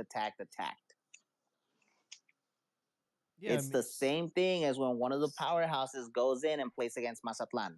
Guess what? There's 11 players defending. Especially now that Vucetic has been announced coach of Mazatlan. Right? We didn't even talk about that. They put him over there. Like, this motherfucker's track record in Liga MX, like at one point, he's going to coach every single team. Yeah, that dude's washed up. He should retire. We need new coaches. We don't need old heads like Vucetic. Yeah, but it's not his fault. Like, why you should blame the clubs that... It is his fault. He should retire.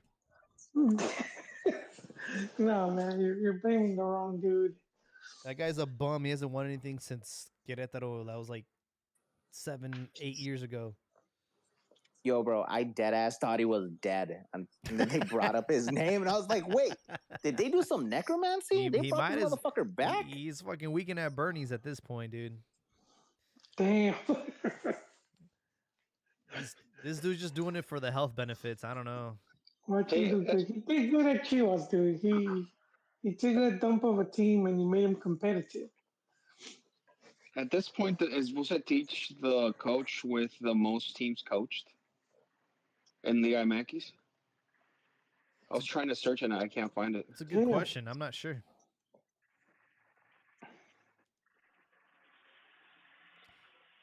Who else got closing thoughts? Probably. He's been there a cool minute. No closing. No closing. No closing for me, Jaime. I'll be curious for the list tomorrow. I don't think it's going to be as dramatic as people are making it out to be. There'll probably be like maybe 4 players that are going to not get called back. I'm guessing RJ9 is going to be one of them. Probably, although I don't think he's been getting called. What was his name? Hector Herrera.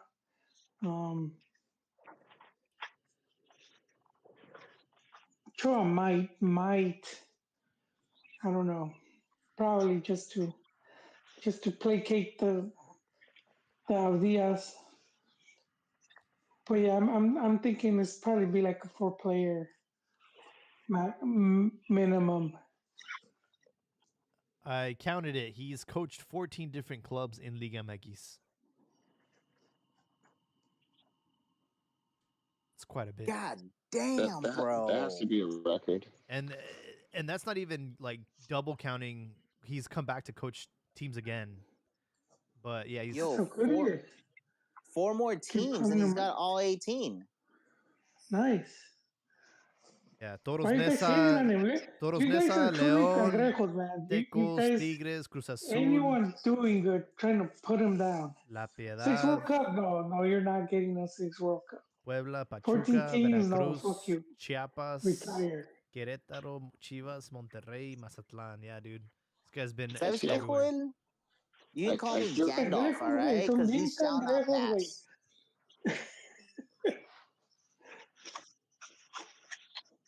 I see a lot of extinct teams in that list.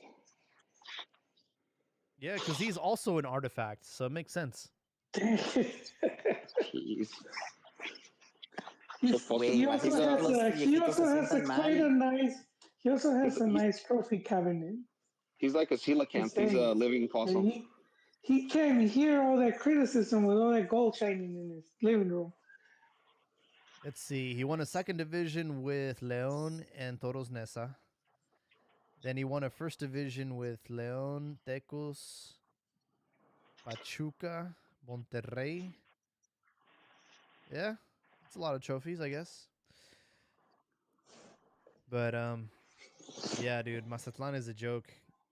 We'll see what he can do next season. Every Friday.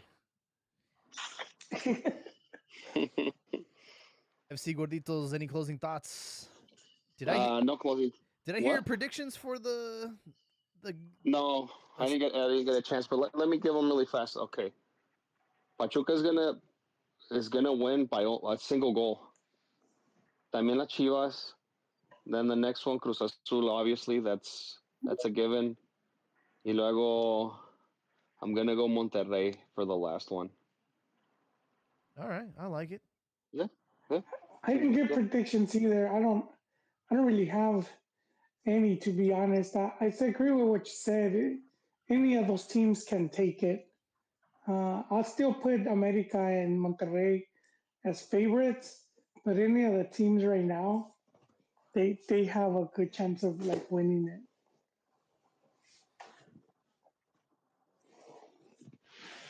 Coming at the buzzer beater, we have Habibi. Habibi, let's hear it. What do you guys just say? Predictions on who wins it all? No, for the quarterfinals. Oh, no, that one's easy, man. Chivas is moving on. We always do well in La Bombonera. Pachuca's moving on, bro. I don't care. America was so hot. America looked like unbeatable. Even like a few episodes ago, se las mamé. If they pulled off the results and championships, it could be a team of an era. And then they got eliminated by Pachuca, and they barely tied at Pachuca 1-1. It looks like they're cooling down when they. I think you just unjinxed them, man. You just unjinxed because you were saying they were like a legacy team, and then they started sucking some. They started double fisting dick after that, and now you're saying that. Yeah, hey, I'll take it. Man. I'll take it. But yeah, it looks like they started off so hot. They were hot at the right, throughout the middle of the season, and it looks like they're cooling down. And if Pachuca doesn't beat them, somebody else will. But I don't think. Yeah, it just looks like they're cooling down. But still, yeah. Chivas, Pachuca, Cruz Azul, and Tigres. Just because Monterrey always shits the bed at home, man. One goal is not that much of a big deal, and there's no away goals, so it's all good. Don't be so pessimistic. America, believe it or not, has the advantage, other than because of the tie-breaking system. But Pachuca also got exposed. You can't press that long. You can't press for that long, dude. And if Almeida does that again, that's why I think that America has the advantage, because obviously Pachuca has to win. America doesn't have to. But Almeida, as I think Jaime said, they've had 6 games in how many days? 10 days. Yeah. That's. I mean, America had to do that. I think Cruz Azul had to do that a couple of years back, because of the way the calendar is set up. That's tough, man. That's tough. And like I said, what Almada, I think there with Almada, everybody keeps talking about the youth, and obviously with the youth, you can, they're spring chickens, they run faster, but eventually you run out of gas. And I think that's going to be an issue. I think that's really going to be an issue there. So, I mean, don't be so pessimistic, dude. I mean, I think, like I said, America, like I said earlier in the podcast, America was very, very lucky to come out of that with a tie, but they were able to weather the storm, and then ultimately they took control tactically of the game. And that's all you really have to do is control whether you're going to attack, whether you're going to counter, whether you're going to park the bus. If you dictate terms, more than likely than not, you'll come out ahead. And I think in this particular case, I think America has the ability to dictate the terms here. I'm just going to make one correction to that. The correct word is not pessimistic; it's optimistic. Because I'm optimistic that America's cooling down at the right moment, and Pachuca's going to get the win. Now, if I was an America fan, pessimistic would be the right choice. Well said, Habibi. Ron, what about you? Predictions on the quarters? I already gave my predictions. I think America's going to take it. I think America's going to take it. I think Cruz Azul's going to take it. The one that I'm having a hard time is the Toluca and Chivas. I do think that Monterrey is gonna take it. I think they're just playing a little better than Monterrey than Tigres at the time. But the one that I'm just having a little difficult time trying to decipher is Chivas and Toluca. If don't fight the feeling, bro. If I just hope that Chivas doesn't try to play for the results. I really hope they try to take it to Toluca because I'd like to see Chivas advance. I'd like to see an Ame Chivas game matchup in the future. I want to see it go down to a penalty kick. Alexis Vega takes it and misses, and Toluca ends up getting eliminated. I want to see that scenario. Make it happen. I'm putting that in the universe. It reminds me. I forget who tweeted this, but it was really funny, and I think I kept the tweet or saved the tweet. But they were talking about Sebastián Córdoba. He's just the ultimate Americanista. He denied Chivas a title, and then he had a horrible game against America, in the finals. Yeah, he's been a double agent this whole time. Deep in it. Who knows? Who knows? Maybe Alexis Vega. Yeah, maybe he'll redeem himself next time he goes to a Lacron. He's like, all right, I don't want you guys to boo me anymore. I missed on purpose. Yeah, we're in good spirits now, but yeah, we'll see. Well, folks, want to thank everyone for joining us tonight. It was a great pod. Abdias came in talking mad shit to Ron, and I was enjoying every minute of it. We're on Twitter Spaces. We're on YouTube. Make sure to follow us and keep up with us this weekend. I don't have any closing thoughts, but I will say the most random fucking thing that I've seen this week is Marco Fabian. And he's going to be on like a reality TV show trying to find love. It's on Peacock, and it's the most random shit I've ever seen. So first episode came out today. Oh, first episode came out today. Well, now I know what I'm doing for the rest of the night. But hope everyone has a good one. We'll catch you in the next one. Take care. YouTube. Thank you all for your comments today. Isa Tigrita. We'll see if you guys bounce back. And let's watch this love show with Marco Fabian on Peacock.